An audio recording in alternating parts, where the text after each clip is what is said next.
Outlander Season 5 finale, we need to talk about that brutal scene. The final episode of Outlander's 5th season sparks a big question about using rape to drive the show's storyline. Trigger warning, this article discusses rape and sexual violence in detail. We need to talk about the Outlander Season 5 finale. It was the conclusion to what has arguably been the best run of episodes since we first met Jamie and Claire in Scotland in Season 1. We've come a long way since then, via Paris, Jamaica, Boston and North Carolina, with plenty of wild, and sometimes, inexplicable, turns along the way. But the latest season took the time travel show back to its roots. It brought all the Frasers together and focused on family, love, community and, perhaps most importantly, Jamie and Claire's companionship.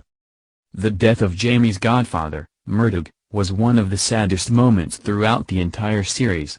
Claire's introduction of penicillin and contraception in 18th-century North Carolina were the kid of gutsy moves we know and love her for making.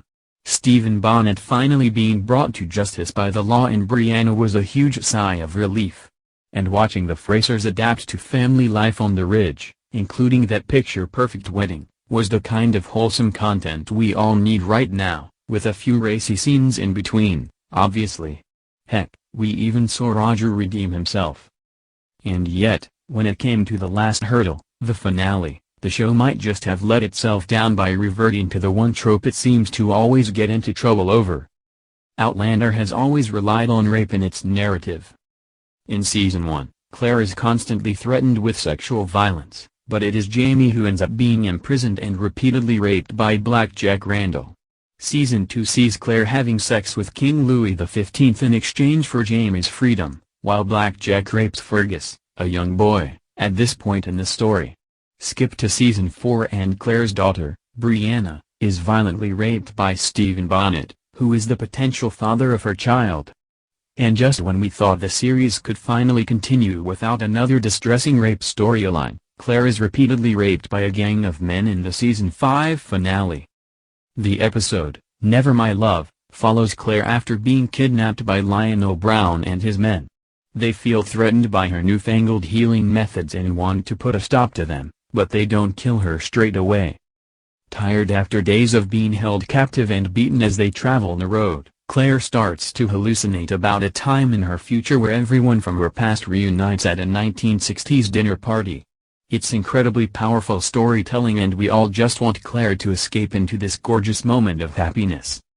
But the dream sequence quickly crumbles when a policeman arrives at the dinner party to announce the news that Brianna, Roger and Jamie have died in a car crash. It's a sharp reminder of the brutal reality Claire is currently in, and not just physically. We've never seen Claire so mentally defeated and, for people who haven't read the books, it's like she's about to give up on life. Catriona Balfe truly gives her finest and most heartbreaking performance yet. But in the following scene, which is horrifying and truly distressing to watch, things somehow become even worse. Claire is repeatedly raped by different men who refer to her as a hedge whore. Lionel, the instigator of this kidnap and man who has caused trouble for the Claire throughout the season, is one of the men who laughs while raping her. Jamie and his men finally find her and kill all the men. But there is no satisfaction in this after seeing exactly how scarring this will be for Claire. Balfe recently explained the importance of showing these storylines, telling the New York Times, "We have a problem in our society with sexual assault, and it's reflected in our storytelling." She added, "We had so many conversations about how to empower Claire. You never really see the attackers. We didn't want to give them any space." One of the shows that did that really well was Netflix's Unbelievable. That was something we talked about, in terms of how we were going to shoot it. She is of course right, we need to expose these stories. And yes, rape was a bigger daily threat for women in Outlander's time period. It's also perhaps important for the TV adaptation to follow Diana Gabaldon's book plots, which this storyline was taken from. But it's just starting to become very noticeable and uncomfortable. Does the series really need to rely on such violent acts of sexual assault to drive the story in every season? And should we expect to see yet more of it in Season 6?